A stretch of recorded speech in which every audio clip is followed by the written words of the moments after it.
Woke contre Israël, Israël contre islam, islam contre LGBT, LGBT contre... Et on est en pleine guerre des gangs. Vous n'avez pas l'impression de ça? L'apocalypse est sous nos yeux. Le cœur humain n'a pas changé depuis la tour de Babel. Depuis le début, les gens essayent toujours de se concentrer en famille, en endroit, en clan, pour construire des grandes confréries, des grandes conspirations, des grandes fraternités, pour pouvoir imposer leur savoir, pour pouvoir imposer leur façon de vivre aux autres. Aujourd'hui, on entend parler des clans pro-Israël, pro-Palestine, pro-LGBT, pro-Zemmour, pro-vérité, anti-gouvernement, antifa, anti-complotiste, antisémite. Et il y en a pour tout le monde. Saviez-vous que ça, c'était prophétisé dans le livre de l'Apocalypse de Saint Jean? Voyons ça ensemble.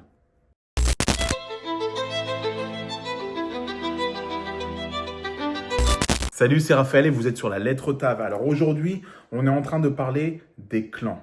Vous avez remarqué, donc les gens ne cherchent plus à avoir raison. Les gens cherchent à appartenir à un mouvement, appartenir à une idéologie, appartenir à un groupement de personnes. En réalité, les gens cherchent à vaincre une sorte de solitude. Une solitude intellectuelle, une solitude physique, une solitude peut-être même sociétale. En tout cas, les gens cherchent à appartenir à quelque chose de plus grand. Et ça, sociologiquement, ça se vérifie. C'est pour ça qu'on a autant de fraternités. On sait qu'on est dirigé par des fraternités qui au-delà des gouvernements, pour ne parler que par exemple des francs-maçons, eh bien, il y a cette fraternité qui s'appelle des frères. Ce sont des clans, ce sont des familles. On parle des 13 familles qui dirigent le monde entier, les familles Rothschild, Rockefeller, etc. Sans tomber dans le complotisme, on sait qu'il y a de grandes familles très puissantes qui ont énormément de pouvoir sur cette terre. D'ailleurs, ces gens-là essayent de se connecter entre familles, entre gens du même type, qui ont les mêmes pensées, qui ont les mêmes intérêts, pour pouvoir justement veiller les uns sur les autres. Donc, ce côté clivant, ce côté tribal, en fait, a toujours existé. Et dans la Bible, on le voit très bien dès le début de l'humanité.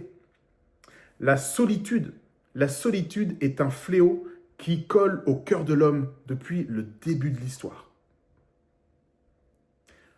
Ce monde qui, depuis Adam et Ève, depuis le péché originel, a créé un monde d'orphelins, des cœurs d'orphelins, des gens qui n'ont plus de relation avec Dieu, qui n'ont plus de relation avec leur Père. Et cela fait que les gens sont devenus vraiment ils se sont rendus compte que sans Dieu, ils avaient besoin des autres pour se protéger. Ils avaient toujours besoin d'avoir un clan, d'avoir quelqu'un de plus fort, d'avoir des gens qui les leadent. Et on le sait, l'humain se sent bien quand il a un leader, quand il a un chef, quand il a une hiérarchie, quand il y a un ordre. Il y a des gens qui ne peuvent pas être sous les ordres et il y a des gens qui ne supportent que quand ce sont eux qui donnent les ordres. Et finalement, ces gens-là s'emboîtent parfaitement et se trouvent la plupart du temps. Et ces cœurs d'orphelins, malheureusement, engendrent plus d'orphelins. C'est pourquoi j'aimerais qu'on aille voir un petit peu ce qui se passe dans l'Apocalypse de Saint Jean et comment cela est annoncé et à quel point, justement, ce fait-là, des cœurs solitaires, des cœurs d'orphelins, vont créer des guerres, vont créer des conflits, vont créer des guerres de clans qu'on est en train de voir en ce moment. Et l'actualité en est plein, on ne voit que ça. On voit que la guerre, aujourd'hui, elle est en pleine guerre sociale et religieuse. C'est ce qui dirige vraiment ce monde. Quand on parle de ce qui se passe en Israël et ce qui se passe à Gaza, en fait, à la base, on a une guerre de religion. Les premiers disent que cette terre a été promise où? Dans les livres sacrés. Les autres disent que cette terre n'a pas été promise où? Dans les livres sacrés, mais qu'au contraire, eux le méritent. Et d'ailleurs, regardez, il y a leur mosquée qui est là. Et maintenant, nous, c'est notre... Enfin bref, c'est une guerre à la base de religion. Juifs, musulmans, même si on ne peut pas résumer ça comme ça, parce que tous les juifs ne pensent pas pareil, tous les musulmans ne pensent pas pareil, et heureusement, mais effectivement, il y a une guerre intra-utérine, parce qu'à la base, tout vient d'Abraham, nous sommes d'une société abrahamo-helléniste, nous venons de la pensée abrahamique, le père de tous les croyants, et de la pensée helléniste, de la démocratie, la vraie démocratie grecque, d'accord? C'est ça qui a construit. Aujourd'hui, on se dit judéo-chrétien, mais avant ça, on vient d'Abraham. Et Abraham a enfanté 2 enfants. Il a enfanté Isaac et il a enfanté Ismaël. Il y en a un qui était l'enfant que Dieu lui avait promis, et l'autre, c'est l'enfant qu'il a eu avant que la promesse de Dieu ne s'accomplisse. Mais Dieu a très bien dit dans la parole que Ismaël était son enfant, et d'ailleurs, il l'a béni, et il lui a donné une suite prophétique. Donc les deux ont une suite prophétique, les deux sont des enfants de Dieu, mais les deux ne peuvent plus se supporter parce qu'ils sont dans des clans religieux avec des guerres qui sont en réalité des guerres sacrées.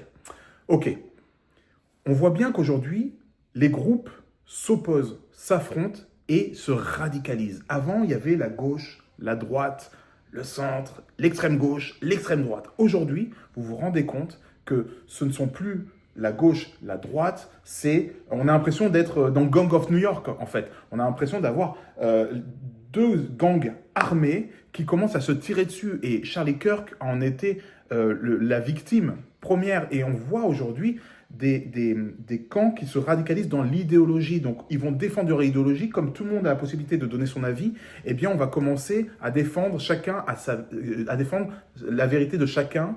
On va défendre ses rituels, on va défendre ses signes distinctifs, on va défendre ses amis et on va attaquer nos ennemis. Donc, la radicalisation du monde que nous sommes en train de voir est telle que ceux qui, par exemple, sur des générations de mes parents, sont complètement largués. Ils ne comprennent plus rien à ce qui se passe parce qu'ils voient aujourd'hui que ce qui se disait avant de la gauche et de la droite, c'était des gens qui allaient manger ensemble. Aujourd'hui, la gauche et la droite, même si tout en haut ils vont manger ensemble, dans la rue, on se tire dessus presque à balles réelles, voire clairement à balles réelles. Donc, chaque groupe est en fait une pseudo-religion. Quelle est la définition de la religion? Alors, lisons. Religion, système socio-culturel, on y est, structuré, réunissant des individus autour d'une croyance partagée, de règles communes, de rites codifiés. D'accord? Croyance partagée, règles communes, rites codifiés, ça c'est la religion. Ils ont un langage symbolique propre et une autorité morale, intellectuelle ou spirituelle reconnue par la communauté. Donc, il y a un chef, il y a un leader, il y a un maître à penser qu'on va suivre. Ça, c'est la religion. Donc, la religion, on peut comprendre qu'elle établit un cadre identitaire, un cadre normatif. On est normal par rapport à ce groupe si on s'habille comme ça, si on pense comme ça et si ça. Si tu penses du bien de telle personne, si tu mets une photo ou que tu défends ou que tu attaques telle personne, tu ne peux pas faire partie de ce groupe parce que cette idéologie, aujourd'hui, doit se défendre contre les attaques extérieures qui sont donc les autres groupes opposés. C'est une manière, une explication qui est un peu normativée, si on peut dire, et qui serait comme une explication de l'existence et une manière de vivre ensemble qui aurait été préécrite, dans laquelle on ne pourrait pas déroger, un cadre, tout simplement. Donc analysons par exemple aujourd'hui les grands groupes dont on parle dans les médias le plus souvent. Donc, on voit qu'ils ont une croyance centrale. Exemple, les scientistes, ceux qui croient en la science, hein, c'est quand même ceux dont on entend le plus parler. Donc, là, eux, ils vont dire la science sauvera le monde. On a les républicains qui disent le retour aux valeurs sauvera notre pays. On a aussi l'humanisme qui dit l'homme est libre de tout choisir et c'est par l'homme que nous serons sauvés. Il y a des communautés qui se reconnaissent par les habits, par des mots, par des codes. Par exemple, le wokisme, c'est clairement de l'idéologie. Mais quand on voit quelqu'un qui est dans ce wokisme, on peut presque deviner qu'il est à son apparence physique.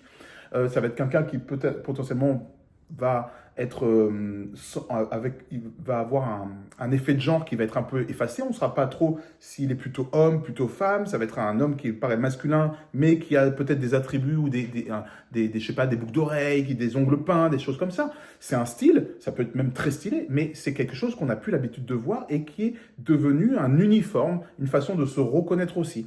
Attention, je suis clairement dans le cliché. On ne va pas dire que tous les, je sais pas moi, tous les scientistes se ressemblent avec des petites lunettes à double foyer et une chemise à carreaux. Voilà, ne me faites pas dire ce que j'ai pas dit, mais quand on parle par exemple de wokisme, on peut identifier clairement quelque chose qui s'apparente à une identification de genre, voire de non-genre justement. Généralement, ils ont une mission en commun. Cette mission, chez ces religieux, c'est de convertir, de défendre, de dénoncer. Donc c'est souvent des gens qui vont se regrouper pour manifester ensemble. Ils ont des rituels, donc la manifestation est un rituel. Ils ont des hashtags, ils ont des drapeaux, on pense aux LGBT, ils ont des dogmes, ils ont des comportements. Voilà. Et ces comportements-là, quand on en dérive, on devient sujet à critique et finalement on devient comme parasite de ce groupe. Donc, il faut s'adapter à ce groupe le plus en plus. Et plus ce groupe se radicalise, plus on doit lui ressembler et plus on se censure moralement pour pouvoir y être adopté. Et cette radicalisation, soit fait que la personne en a peur et en sort, on fait un peu de sociologie là, soit la peur du rejet est plus forte et donc elle va s'adapter même à des idéologies qu'elle n'aurait pas acceptées au départ. Donc, elles ont toute une forme religieuse, mais elles ont tout un point commun. C'est une religion sans Dieu. L'athéisme est une religion sans Dieu. Le scientisme est une religion sans Dieu. Le wokisme, l'humanisme, tout ça, ce sont des religions sans Dieu. Après, il y a aussi les religions avec Dieu. L'islam, le judaïsme, le christianisme, tout ça, et ils ont Dieu. Mais on verra que la façon dont ils opèrent leur relation avec Dieu va aussi définir s'ils sont dans une religion ou pas, ou dans autre chose. Mais ce qui est intéressant d'analyser, quand on voit la guerre des clans, tout ça, avant de passer dans l'Apocalypse et de voir ce qu'il en est dit, ce qui est intéressant, c'est qu'on voit un désir commun de toutes ces personnes. Et là, c'est là que c'est touchant. Le désir premier de tous ces clans, c'est quoi? C'est la communion. Ils veulent communier. Tous ces groupes révèlent un manque de communion véritable avec l'autre, avec une famille, avec un groupe, avec des gens qui leur ressemblent. La communion, c'est être accepté, être choyé, être honoré, être respecté et être valorisé par une personne ou un groupe. Encore une fois, c'est soit familial, soit amical, soit politique, soit religieux. Mais dans tous les cas, la communion est quelque chose d'extrêmement important pour l'être humain. Parce que l'être humain naît déjà dans une famille. L'enfant qui a été désiré naît dans une famille avec un papa, une maman, des frères, des sœurs, des cousins, des tantes, etc. Et il fait partie tout de suite, dans son première seconde de souffle, d'une communauté. On le prend en photo, on le vient le visiter, on l'appelle, on joue avec lui, on lui fait des cadeaux et on célèbre une communion avec des êtres humains dès les premières secondes de vie. Donc tous ces groupes, comme je disais, ont un désir d'appartenir. Et ça, c'est très important de le retenir, pas juste pour exister seul. Dans Genèse 2, 18, il est écrit, et c'est Dieu qui a mis ça dans le cœur des humains, qui les a créés comme ça, il n'est pas bon que l'homme soit seul. Et ça, c'est extraordinaire. Parce que quand on parle de Dieu, quand on parle par exemple de Jésus, quand on revient à ce livre de la Bible, eh bien, on voit une trinité. Dieu lui-même n'a pas choisi d'être seul. Depuis toute éternité, il est trinitaire. C'est-à-dire qu'il a trois facettes d'une même personne, le Père, le Fils et le Saint-Esprit. Le Père, c'est celui qui est dans la réflexion la plus totale, qui est dans la transcendance absolue. L'Esprit, c'est celui qui insuffle la pensée et qui va communiquer par la pensée son désir. Et le Fils, c'est celui qui s'est fait homme pour pouvoir communiquer avec les hommes et pas seulement avec des esprits. Donc ça, c'est les trois facettes d'une même personnalité, Dieu trinitaire. Et lui-même dit, il n'est pas bon que l'homme soit seul. Donc qu'est-ce qu'il a fait? Dieu, il a envoyé Jésus. Jésus, qu'est-ce qu'il a fait? Il a dit, tu commences ton ministère? Il a dit, non, non, non. D'abord, tu vas rentrer dans une communauté. Bah, Jésus était juif. Et de la tribu de Juda. Donc, il était déjà né dans une tribu. Il était identifié comme juif. Et puis, qu'est-ce qu'il a fait? Il a commencé à faire des miracles et tout? Non, non, non. Il a commencé à trouver d'abord des disciples. Il s'est construit une équipe. Et d'ailleurs, ce n'était pas l'équipe la plus glorieuse. Mais peu importe. Jésus a dit, la base, c'est des frères et sœurs. Et je ne commencerai rien sans eux.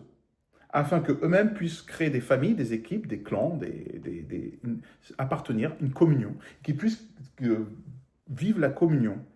Et ça a créé quoi? Des milliards et des milliards et des milliards de chrétiens derrière, et des milliards de musulmans aussi, puisque les musulmans viennent de la Torah, donc de la Bible.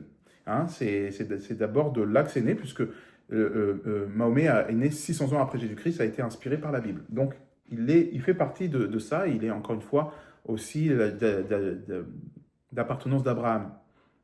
Donc on voit que tout ça nous ramène à une histoire de communautarisme absolu qu'on voit dans la Bible, dans Genèse encore une fois, Genèse 11 cette fois-ci, c'est ce qu'on appelle la tour de Babel.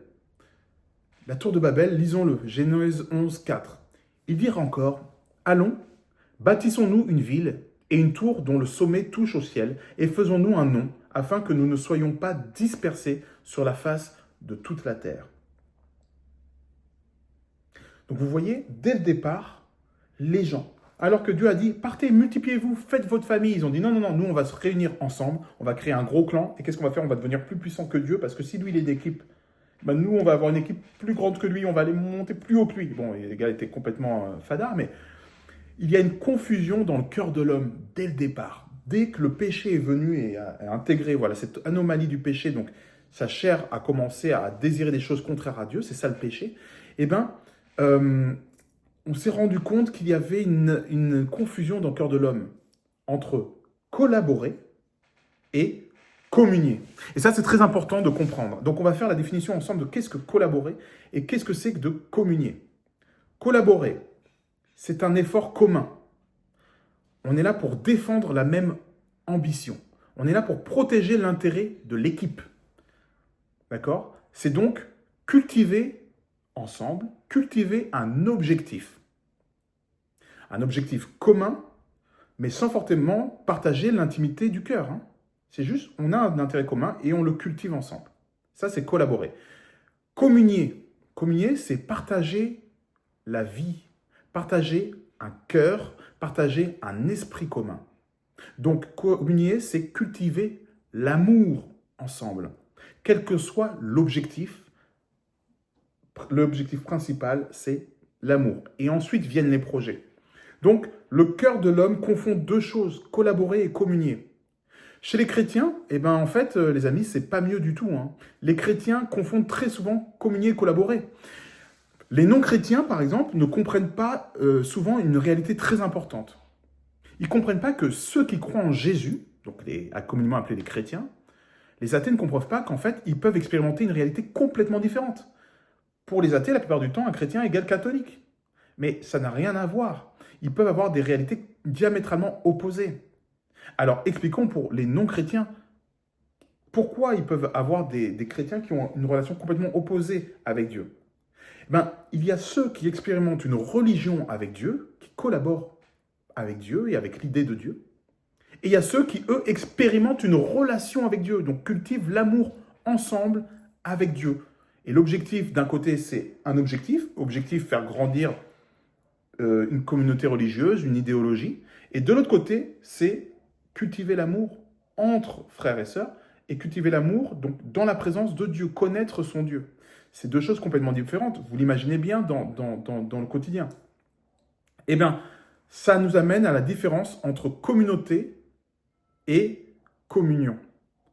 Il y a une énorme différence. C'est-à-dire, il y en a un qui veut faire partie d'un groupe chrétien. D'accord? Ça, c'est celui qui va justement collaborer et créer une communauté. Celui qui va partir à un groupe chrétien, il va faire quoi? Il va donc s'attacher à des dogmes. Tu dois faire ci, t'agenouiller comme ça, brûler telle bougie, faire la prière à tel saint, ressusciter tant de fois ça.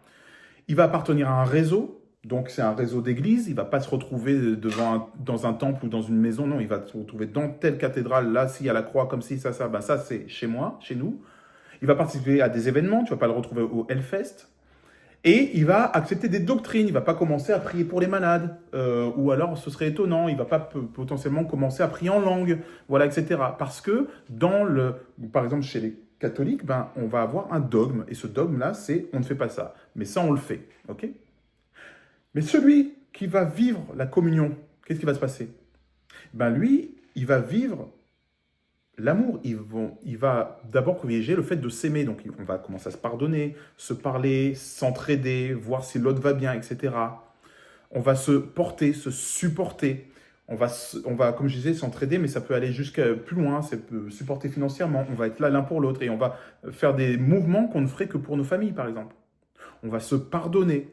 On va se nourrir les uns les autres. On va se corriger avec douceur. Parce qu'on va se traiter comme on aimerait qu'on nous traite. Même mieux, on va se traiter comme Jésus veut qu'on traite ses enfants. D'accord? Il dit, le plus grand commandement, c'est quoi? C'est aimez-vous. C'est un nouveau commandement, c'est aimez-vous les uns les autres, aimez-vous comme je vous ai aimé. C'est plus aime-toi comme toi-même, mais c'est aime-toi comme je t'ai aimé. D'accord? Et aime l'autre comme je t'ai aimé. Donc ça met le standing vachement haut, c'est un standing d'amour. Donc Jean 13, 35, on voit écrit, Jésus dit, à ceux-ci, tous reconnaîtront que vous êtes mes disciples, si vous avez de l'amour les uns pour les autres. Ça, c'est de la communion pure, et ça, c'est la spéciale sauce que Jésus nous a donnée. On vous reconnaîtra parce que vous vous aimez les uns les autres. C'est pas parce que vous faites d'évangélisation. C'est pas parce que vous faites des rendez-vous de prière avec des millions de personnes. C'est pas parce que vous dites ah Seigneur, Seigneur à chaque virgule quand vous priez. Non, on vous reconnaîtra parce que vous aimez les uns les autres. Tu n'as pas besoin de parler de Jésus pour qu'on voit que tu aimes Jésus parce que tu aimes tes frères et tu agis. On voit que tu es le bon témoignage, d'accord? Et le reste va faire partie de ton ADN, de ta culture, mais ce sera autre chose que le fait d'être un disciple de Jésus parce que c'est la communion qui le définit. Donc on peut être par exemple entouré de chrétiens et pourtant vivre dans la solitude la plus complète. Par exemple, moi j'ai un témoignage, j'ai un frère qui allait dans une église, en plus de ça une église de maison, hein, donc on pourrait dire assez libre, assez voilà, où on manifeste l'amour, il y a plus de communion, et il disait, ben moi c'est fou parce que je m'ennuie. Et je n'arrive pas à retrouver la joie comme ça. Et il est venu nous voir et il a dit, mais chez vous, vous mangez ensemble, vous sortez ensemble, vous allez au cinéma ensemble, vous faites des parties pyjama ensemble, vous allez en mission ensemble dans les salons ésotériques. Là, dernièrement, on est allé en loge maçonnique pour aller prêcher là-bas. C'était énorme et on prépare une autre vidéo sur ça. Voilà, et après, on se réunit, on fait la fête, on se réjouit ensemble. Et les sœurs peuvent dormir, faire des soirées pyjama ensemble. Les hommes, c'est pareil, on fait des week-ends ensemble, etc. Et en fait, ça, c'est être frère, c'est communier. Vraiment, parce que la communion, c'est une communion fraternelle. Donc quand je lui ai expliqué ça, qu'il est venu dans notre église, il a dit, mais en fait, j'arrive plus à expérimenter ce que je vis dans mon église de maison parce que je me rends compte que, un, ça me nourrit pas, mais que deux, ce dont j'ai besoin, c'est de ça. Moi, je suis venu voir une famille, quand on m'a parlé de Jésus, on m'a parlé de frères et de sœurs qui chantaient, qui louaient, qui priaient ensemble, qui étaient toujours en train ensemble. Et je veux pas juste voir mes frères et sœurs le dimanche, je veux voir mes frères et sœurs le lundi, le mardi, le mercredi, le jeudi, le vendredi, samedi, quand il y a un déménagement, quand j'ai le spleen, quand j'ai le blues, quand je suis heureux, quand j'ai envie de partager une bonne nouvelle, j'ai envie de voir mes frères et sœurs, qu'on aille manger ensemble. Apéro, les gars, apéro. Voilà. Et c'est ça, expérimenter vraiment la communion avec Dieu, c'est de manifester l'amour les uns pour les autres. Voilà. Donc, ce que Jésus, lui, propose clairement, ce qu'il a proposé à l'humanité, et c'est là où nous, en tant que société judéo-chrétienne, on devrait se reposer la question, lui dit, je veux une communion surnaturelle. Je veux un miracle relationnel. Que vous soyez un seul corps, une seule famille et un seul esprit. Essayez de vous regrouper, je ne sais pas moi, dans un club d'échecs, club de timbre, club de ping-pong, club de 4x4, de Porsche, tout ce que vous voulez.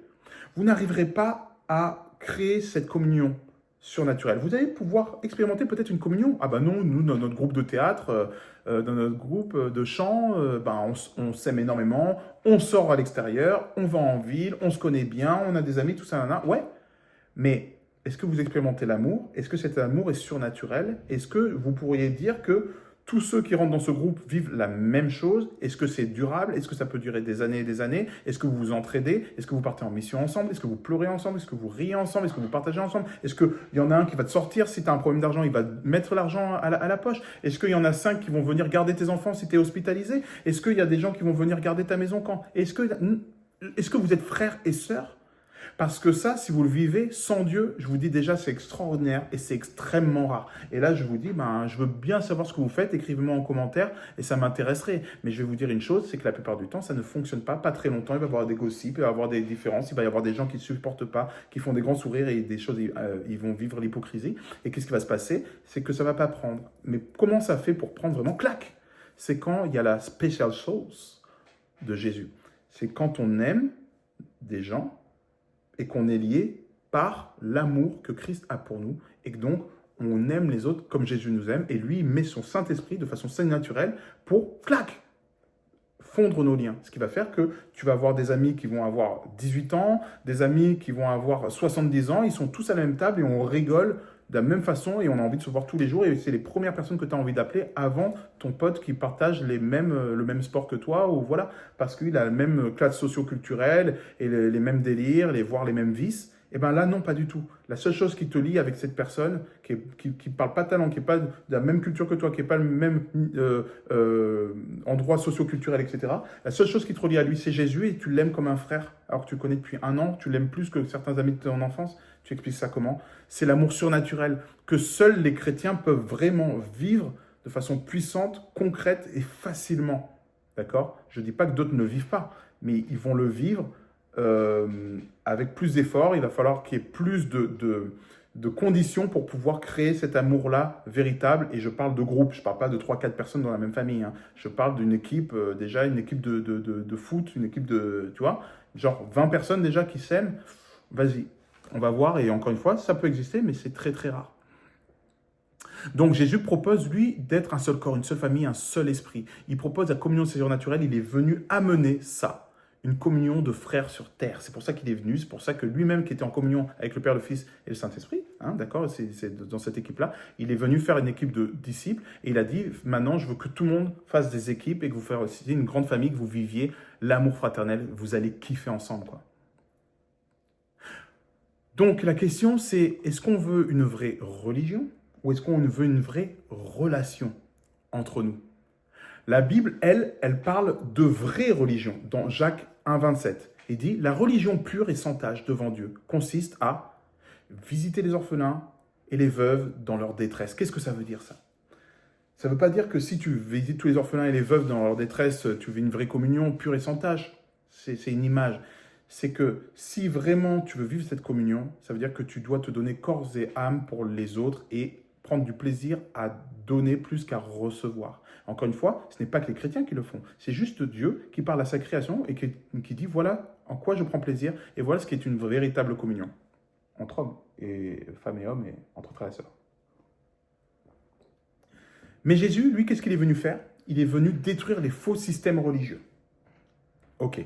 Dans Jean 4, on voit l'histoire avec la Samaritaine au puits. Donc, il vient voir une femme à un puits, c'est une Samaritaine. Les Samaritains, c'était un groupe juif qui faisait partie de la tribu d'Israël. Vous savez qu'il y avait la tribu d'Israël et la tribu de Judas. Il y a eu un split chez les Juifs. Et les tribus d'Israël sont parties vers le nord, les tribus de Juda vers le sud.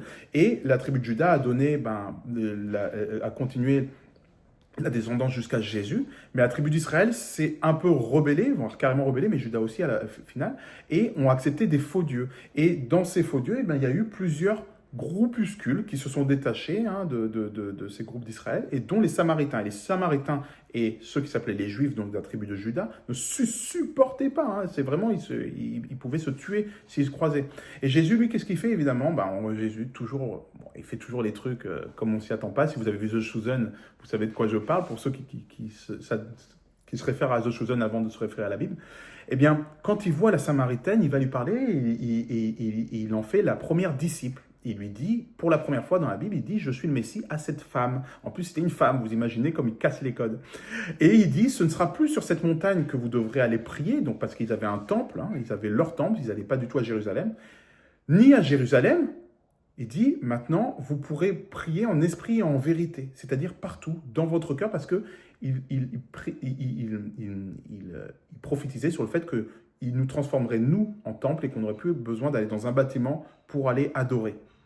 Donc, c'est en esprit et en vérité que Dieu veut qu'on adore. Donc, le christianisme, ce n'est pas une croyance parmi les autres. C'est une relation avec Dieu qui restaure toutes les autres relations qu'on a avec les frères et sœurs. Donc, quand on dit que la chrétienté est une religion, ça ne devrait pas l'être, en fait. La religion, encore une fois, c'est les dogmes, c'est les idéologies, c'est tout ça, etc. Mais Jésus n'est pas venu faire ça. Il est venu instaurer une relation avec Dieu d'abord, et cette relation découle sur toutes les relations qu'on a, et par cela, on peut témoigner qu'on est disciple, et cet amour est viral, et remplit le monde, et tous, on expérimente l'amour en Christ. Donc, c'est parfaitement différent que toutes les religions et tous les groupes, toutes les fraternités, tous les groupements que vous pourrez avoir sur cette terre. Et c'est là où ça fait du message de Jésus et de son évangile quelque chose d'absolument exceptionnel et unique. Donc, encore une fois, Jésus est venu trinitaire. Il est venu en équipe. Et une équipe veut créer d'autres équipes. Parce que si toi, tu viens d'une famille nombreuse, qu'est-ce que tu vas faire? Tu vas inculquer à tes enfants l'amour de la famille nombreuse. Donc, c'est ce qu'il explique. Donc, il dit que le plus grand des commandements, c'est aime ton Dieu de tout ton cœur, de toute ta force, de toutes tes pensées, et aimez-vous les uns les autres comme je vous ai aimé. Donc, encore une fois, je parle de cette sauce magique. Si tu fais un bœuf bourguignon, c'est pas un bœuf bourguignon si tu mets pas le bourguignon, en fait. Enfin, le bourguignon, c'est une appellation. Mais si tu mets pas la sauce, c'est juste du bœuf qui a mijoté, tu vois. Si tu fais une sauce béarnaise, sans la sauce béarnaise, bah, t'as pas de béarnaise, voilà. Tu vois, tu fais un couscous, tu mets pas de sauce, ton couscous, il va t'étouffer, tu vas tousser. Qu'est-ce qui fait un bon couscous? C'est la sauce qui va avec, etc. Alors oui, la semoule peut être savoureuse, mais ce qui est important, c'est la special sauce. Et Jésus te dit, ben oui, tu peux créer des communautés si tu veux, tu peux créer des équipes, c'est déjà bien, on te dit de ne pas être seul. De toute façon, c'est ta nature, je t'ai créé comme ça, donc tu ne pourras pas être seul. Tu vas être triste. Mais si tu ne mets pas cette spéciale sauce, tu vas juste expérimenter autre chose que la communion, tu vas expérimenter la collaboration. Donc, Jésus nous appelle le sel de ce monde.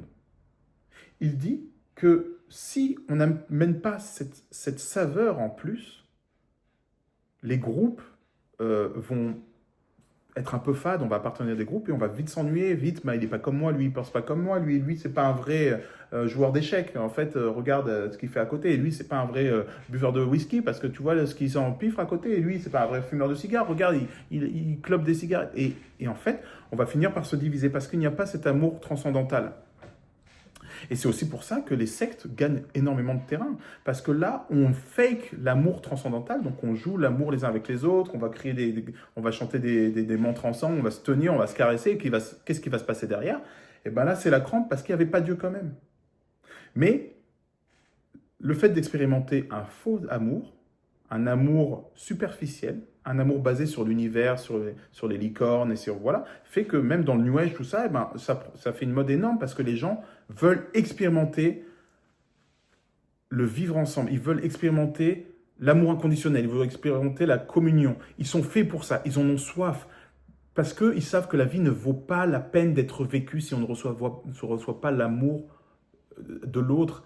Et quand on exprime et qu'on exprime de plein de façons différentes notre amour pour les autres, qu'est-ce qu'on a dans ce monde? On se retrouve avec des déceptions. On est toujours déçus. Et on finit par se méfier les uns des autres. Mais je vous le dis, la seule façon de vivre de façon adéquate, pleine, complète, véridique, l'amour avec son prochain, c'est de le vivre en adéquation avec Jésus-Christ, avec Dieu, avec le tétragramme, le Dieu d'Israël, d'Abraham, d'Isaac et de Jacob, d'accord? Ce Dieu-là qui s'est incarné en Jésus, c'est le seul moyen de vivre une communion fraternelle, complète et absolue. Le seul moyen, c'est de suivre les enseignements de Jésus-Christ.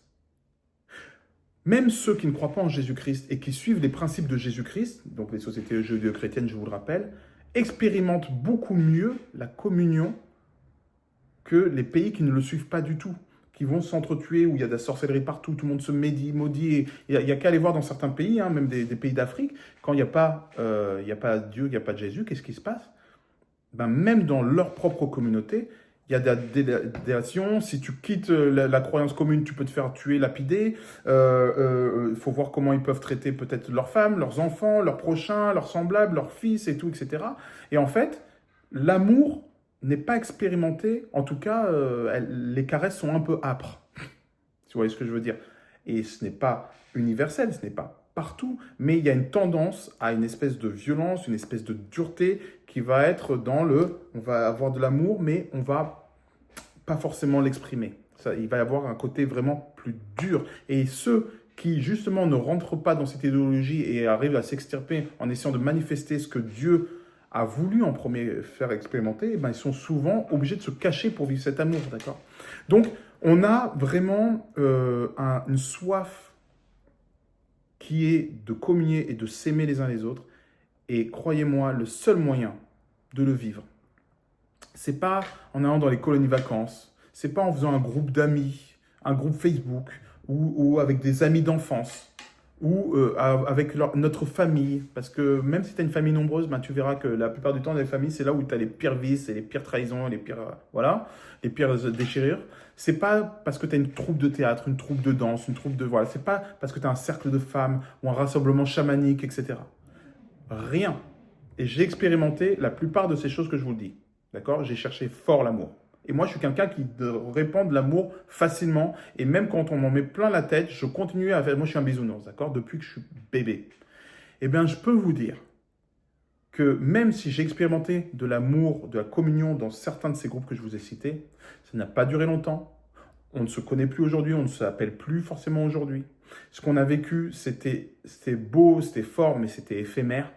Et je peux vous dire que les seuls moyens d'expérimenter ça de façon durable et d'avoir de la joie, du bonheur dans notre cœur de façon profonde et durable, c'est en expérimentant l'amour dans les enseignements de Jésus-Christ. L'amour avec Jésus-Christ. L'amour avec Dieu. D'accord? Il n'y en a pas d'autre.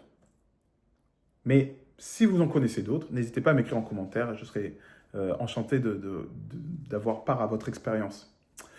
Donc, il y a toujours cette image. Le cœur de l'homme a un trou, a un vide. Et ce vide, il est en forme de Jésus. Il est en forme de Dieu. Il est en forme de Jésus, d'accord? Si Jésus ne vient pas combler ce trou, tu chercheras toute ta vie. Et tu chercheras de groupe en groupe en groupe et tu changeras de doctrine et les gens vont dire, bon, bah, ah oui, c'est quoi, maintenant t'es vegan, ah bah maintenant t'es pro-carnivore, ah bah maintenant t'es pro-athlète de course de fond, ah bah maintenant t'es pro-ci, pro-ça, là t'es dans telle manif, tu défends ci, tu défends ça, qu'est-ce que tu veux? En fait, je veux un groupe qui me ressemble et qui pense comme moi, mais il n'y en a aucun. À chaque fois, ben, ça ne fonctionne pas. Donc, essayez, expérimentez, dites Jésus, je t'accepte comme sauveur et Seigneur, maintenant je veux que tu vives en moi, je veux une communion avec toi, je ne veux pas une relation avec toi, je ne veux pas de cette religion. Je veux pas de cette religion. Moi, je veux une relation avec toi comme il en parle le Rasta, et je veux vivre ça. Viens dans ma vie et montre-moi comment vivre cette expérience de groupe. Je ne veux plus être seul. Parce que la solitude, les amis, ça amène à quoi? Ça amène au désespoir. Le désespoir amène à la mort du désir de vivre. Et c'est pour ça qu'il y a de plus en plus de gens qui se suicident, notamment dans les jeunes générations. Pourquoi? Parce que plus le corps des hommes se durcit, plus en fait les hommes et les femmes en face de toi vont devenir durs et dangereux pour toi, moins tu auras envie de leur donner ton cœur, et plus tu vas t'éloigner, et plus tu vas désespérer parce que tu seras seul. Et tu vas te rendre compte qu'en fait, on est seul. Et si tu n'as pas la chance, en plus de ça, d'expérimenter ton petit cocon familial, qui est la façon la plus sûre d'expérimenter l'amour de Dieu quand on ne le connaît pas, donc quand ça ne part pas en vrille, qu'il n'y a pas de divorce, que les enfants ne vont pas partir en prison, quand les enfants ne vont pas être malades, quand tout ça, quand juste ça se passe bien, c'est-à-dire 1% des cas, et qu'il n'y a pas Dieu, c'est le seul moyen de vivre cet absolu, et encore même là, tu vas faire une dépression. Donc je vous dis, la réponse directe à la dépression, c'est Jésus. C'est même pas d'autres religions. Il n'y a aucune religion qui va pouvoir te sauver de ça. D'accord? Il n'y a que ceux qui expérimentent la présence manifeste de Jésus qui le vivent. Ça, c'est ma promesse, ça, c'est mon expérience, ça, c'est ma proposition. Je n'impose rien. Je vous témoigne avec beaucoup d'énergie et de verve ce que je vis, ce qu'on vit avec les frères et sœurs et ce qui est le témoignage de milliards de personnes. D'accord? Je ne suis pas le seul à me dire waouh, Raph, c'est vraiment. Non, les chrétiens disent ça et ça se voit. Il suffit d'aller voir ceux qui expérimentent vraiment la communion et pas la religion. Ok. Donc, le seul moyen de manifester et de vivre l'intimité dans le groupe, dans la communion véritable, dans l'amour, c'est de le vivre dans un groupe qui a les yeux fixés sur Dieu, sur Jésus notamment. Car il apportera une communion surnaturelle. Ce n'est pas possible vraiment aux hommes. Donc, on voit dans l'Apocalypse qu'on parle des communautés dans les fins des temps. Il y a une mise en opposition entre deux peuples dans l'Apocalypse. Il y a Babylone, donc c'est un peuple qui a déjà disparu depuis longtemps, mais il appelle quand même Babylone. Et il y a l'Église. L'Église, ce n'est pas une église bâtiment. L'Église, c'est ceux qui ont accepté Jésus dans leur cœur. Ce n'est pas ceux qui vont à l'Église, ce n'est pas forcément ceux qui sont sauvés, c'est ceux qui ont accepté Jésus dans leur cœur. Et d'autre côté, il y a Babylone. Ce n'est pas ceux qui habitent à Babylone, ce n'est pas ceux qui sont là-bas. C'est ceux qui ont accepté les normes de Babylone, c'est-à-dire les faux dieux qui sont des démons, clairement, qui remplissent le cœur de l'homme de doctrine de ce monde. Okay? Donc, parlons de la communauté de Babylone, la fausse unité mondiale. Apocalypse 17 et 18, il est écrit « Babylone, la grande prostituée. Babylone, la grande, la mère des impudiques et des abominations de la terre. Elle a fait boire à toutes les nations le vin de sa débauche. » Vous voyez, Babylone, c'est la grande prostituée qui prostitue le cœur des gens, qui font qu'on devient nous-mêmes comme des prostituées. Et bibliquement, qu'est-ce que être une prostituée? C'est ne pas donner fidélité à notre Créateur, celui à qui revient la fidélité. Notre cœur appartient à Dieu puisqu'il l'a créé. Eh bien, on le donne à un autre qui n'est pas Dieu. Et ça, c'est Babylone qui est imagé sur ce genre de comportement. Et il fait boire à toutes les nations le vin de sa débauche. Donc, c'est clairement ceux qui vont tendre vers la débauche de façon générale. Qu'est-ce que ça représente? Ça représente une communauté mondiale, unifiée, sans Dieu. Quand on parle d'une communauté mondiale unifiée sans Dieu, ça veut dire qu'ils ont une idéologie. Ils ont une idéologie qu'ils défendent. Donc aujourd'hui, si tu as une idéologie contraire à celle de la mondialisation, tu te fais rejeter et attaquer. Et il y a une radicalisation là-dedans. Par exemple, aujourd'hui, essaye de dire la norme, c'est un papa, une maman et un enfant. Dis ça et on va te traiter d'un certain nombre de noms d'oiseaux, d'accord? Et tu vas être catégorisé. Et on peut même te tuer pour ça aujourd'hui. Voilà, on l'a vu avec Charlie Kirk. Qu'est-ce que ça représente, Babylone? Ça représente un mélange de politique, de religion, de commerce, de sexualité, de luxe et de sorcellerie. Pourquoi je dis même le luxe? Parce qu'à un moment donné, on va se référer à une forme de luxe dans la vie. Par exemple, le luxe, c'est de tous pouvoir faire ce qu'on veut, sans se soucier du bien-être des autres. Sorcellerie, pourquoi? Parce que tous, on va croire à la réincarnation, au fait que les anges, au fait que les coupeurs de feu, etc. Pourquoi le commerce? Parce qu'on va faire commerce de ces choses-là, et la religion fait partie de Babylone, et cette religion va être vendue contre de l'argent. Donc, Babylone, c'est quoi? C'est un système qui a une apparence de paix et d'unité, mais qui est manipulé par l'ennemi. Ok. Donc, on a là l'exemple même d'une fausse communion. Ça ressemble à une communion, on est tous unis, mais tous unis dans la rébellion. Et il n'y a pas Dieu là-dedans, parce que Dieu n'a pas voulu ça. Et même dans la religion, on va dire monothéiste, eh bien, Dieu est une image qui nous sert à valoriser nos idéologies. Ce n'est pas quelqu'un qu'on connaît, dont on a une relation, avec qui on va passer du temps et manifester sa présence. On y voit d'ailleurs dans la Bible une mentalité très précise de la fin des temps. On le voit dans 2 Timothée 3, 1 à 5. Sache que dans les derniers jours, il y aura des temps difficiles, car les hommes seront égoïstes, amis de l'argent, fanfarons, hautains, blasphémateurs. Tu sais que l'insulte la plus répandue au monde, c'est quand même une insulte qui comprend le mot Jésus dedans? C'est les Américains qui nous ont aidés à faire ça. Blasphémateurs, rebelles à leurs parents, ingrats, irréligieux, insensibles. Vous avez vu la réaction quand Charlie Kirk est mort? Quand un jeune papa de 31 ans est tombé? La réaction des gens qui sont même mis à danser? Ok, donc on continue. Insensibles, déloyaux, calomniateurs, intempérants, c'est-à-dire qu'ils ne maîtrisent plus leurs nerfs, cruels, ennemis des gens de bien, traîtres, emportés. C'est-à-dire, encore une fois, des gens qui s'emportent facilement, qui peuvent, de façon frénétique, tiens, il a dit quelque chose contre ma communauté, attends, je vais prendre un fusil de chasse.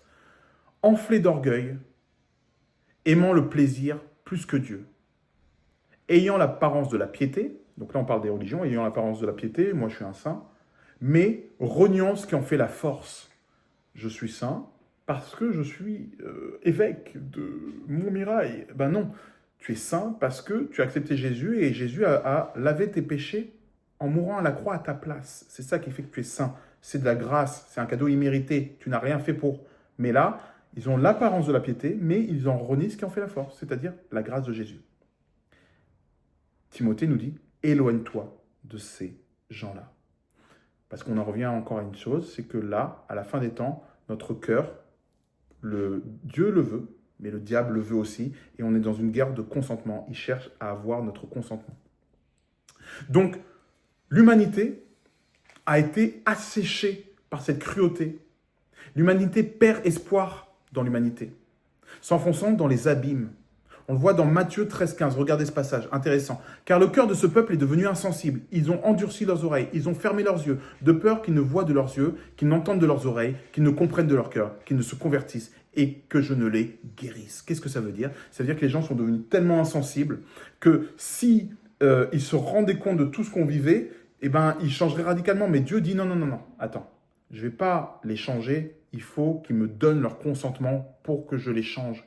Parce que si c'est moi qui les change, je vais les guérir, je vais faire des choses et ils vont jamais changer. Il faut que ce soit profond et qu'ils ne fassent pas une fausse communion, ok? Qu'ils n'expérimentent pas une fausse relation sous forme de religion. Donc l'humanité essaye désespérément de survivre malgré cette envie grandissante de quitter ce monde. Je parle de l'absence de l'envie de vivre. Alors, pour ne pas succomber à ce besoin, à ce désir, à ce désespoir, ils se débattent en cherchant tout ce qu'ils peuvent pour se rassembler et cherchent avec toute leur force à se rassembler à des gens qui leur ressemblent, qui sont eux-mêmes rejetés ou qui invitent et qui ont des promesses d'amour, des groupes sociaux, des fraternités. Viens dans notre loge et tu vas voir avec nous, tu auras plein de frères. Alors que les gars se détestent. Ils vont chercher des blogs, ils vont chercher des partis politiques, des identifications de genre. Vous êtes tous rejetés, vous avez tous été abusés, vous avez tous été rejetés pour votre look, pour votre appartenance, pour votre site. Venez, on a un groupe exactement pour ça. Et là, maintenant, il y a un groupe pour tout. Et vous allez voir qu'à un moment donné, ce groupe-là, il va commencer à se radicaliser à un moment donné. Et encore une fois, je parle en premier lieu aussi des groupes religieux. Éphésiens 4, 18, 19. Il dit, ils ont l'intelligence obscurcie, ils sont étrangers à la vie de Dieu, à cause de l'ignorance qui est en eux, à cause de l'endurcissement de leur cœur. Ayant perdu tout sentiment, ils se sont livrés à la dissolution. Le désespoir amène à une dissolution. C'est-à-dire que nos valeurs, on ne sait plus trop. Et là, on va s'adapter à tous les groupes qui vont nous accueillir et nous faire ressentir de l'amour. C'est comme ça que les gangs naissent. Donc, l'endurcissement de cœur, attention, c'est l'éloignement de la vie de Dieu. Quand on endurcit son cœur sur les valeurs premières, sur tout ça, etc., eh bien, on s'éloigne de Dieu et ça nous conduit à une vie livrée au péché, sans frein, sans possibilité de tirer le frein à main. Apocalypse 9, 20, 21. Lisez ça, on lit. Les autres hommes qui ne furent pas tués par ces fléaux ne se repentirent pas des œuvres de leurs mains. Ça, c'est de l'endurcissement de cœur. Ils ont fait des mauvaises choses, mais ils ne se sont pas repentis, ils n'ont pas demandé pardon. Ils ne cessèrent pas d'adorer les démons et les idoles. Et ils ne se repentirent ni de leur meurtre, ni de leur enchantement, ni de leur impudicité, ni de leur vol.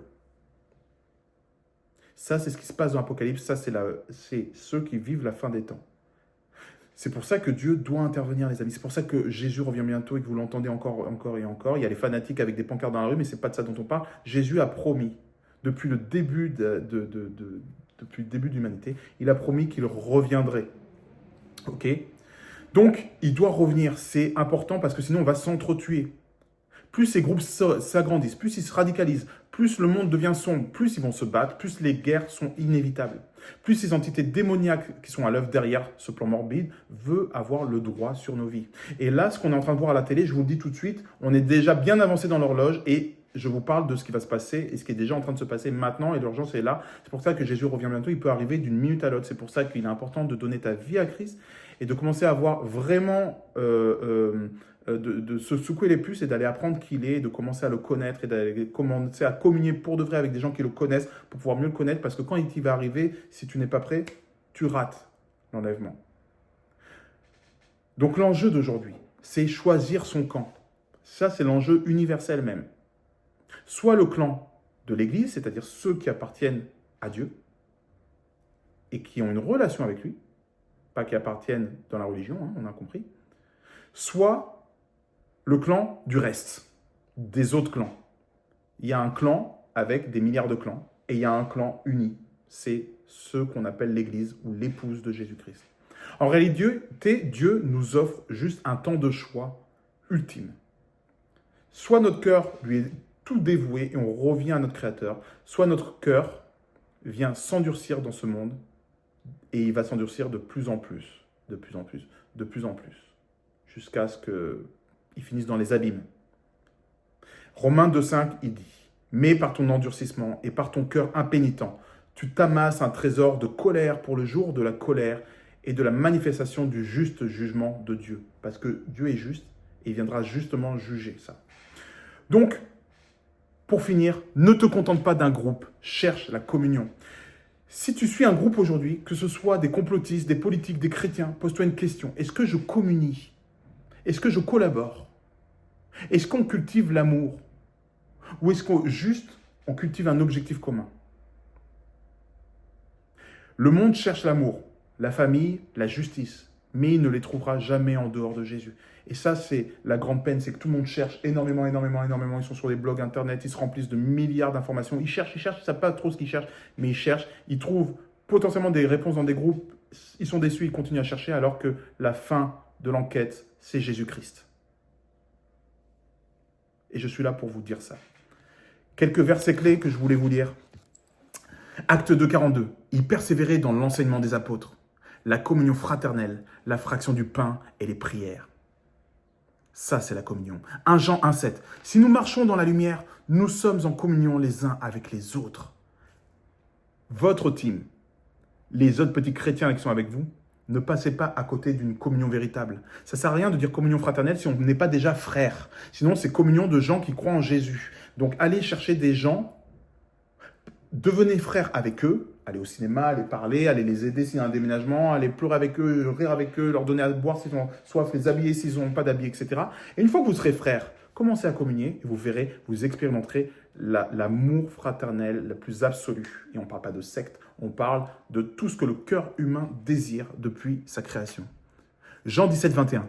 Qu'il soit un comme nous sommes un. Ça, c'est la prière de Jésus. Jésus est un avec son Père et avec l'Esprit. Il prie pour que nous-mêmes, nous soyons un avec les autres. Et c'est ce que j'expérimente moi avec mes frères et sœurs autour de moi. Là. La lettre Tav, c'est aussi une communion de vraies personnes où on se réunit et on les accueille chez nous, ici, on va chez eux, là-bas, et on vit des trucs incroyables et on s'enjaille, on danse ensemble, on loue ensemble, on mange ensemble, on fait plein de choses ensemble, comme je vous disais. Et ça, je vous le souhaite à tous parce que c'est ce que vous désirez depuis que vous êtes bébé, vivre dans ce monde-là.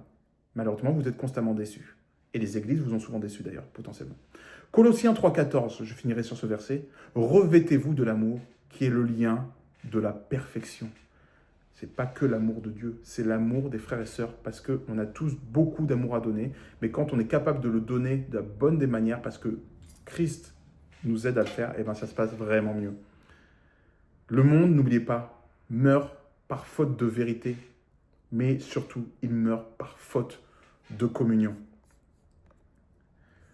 Petit bonus, est-ce que tu sais que tout ça, depuis le livre de la Genèse, depuis le début de la Bible, on le sait, dans la Bible, dans la Genèse, les Juifs, s'ils lisaient ça vraiment et qu'ils comprenaient, ils verraient en fait toute la vérité inscrite depuis le début.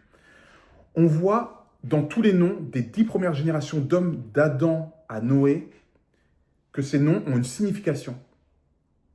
Et cette signification, elle est celle-ci. Adam signifie homme, Seth signifie désigné, Enoch signifie mortel, Kenan signifie chagrin, Mahalalel signifie le Dieu béni, Yered ou Jared signifie descendre ou venir d'en haut, Enoch donc signifie enseignant ou enseignement, Méthusela signifie sa mort apporte ou déclenche, Lamech signifie désespéré, Noé signifie repos.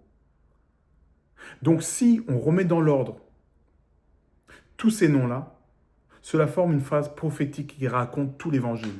Cette phrase, c'est « L'homme est désigné à un chagrin mortel, mais le Dieu béni descendra, enseignant que sa mort apportera le repos aux désespérés. » Cette phrase, donc, qui sont tous les noms des 10 générations avant le déluge, raconte quoi? C'est que les humains ont une curse, ont une malédiction, d'accord? Et cette malédiction, c'est le chagrin qui amène à la mort. Mais Dieu va descendre sous la forme d'un humain et il va nous apporter quoi? Le repos pour tous ceux qui sont dans le désespoir. Si vous êtes dans le désespoir, c'est que votre cœur a soif de Jésus. Soyez bénis. Merci d'avoir regardé. N'oubliez pas de vous abonner ou de mettre un petit pouce pour nous aider.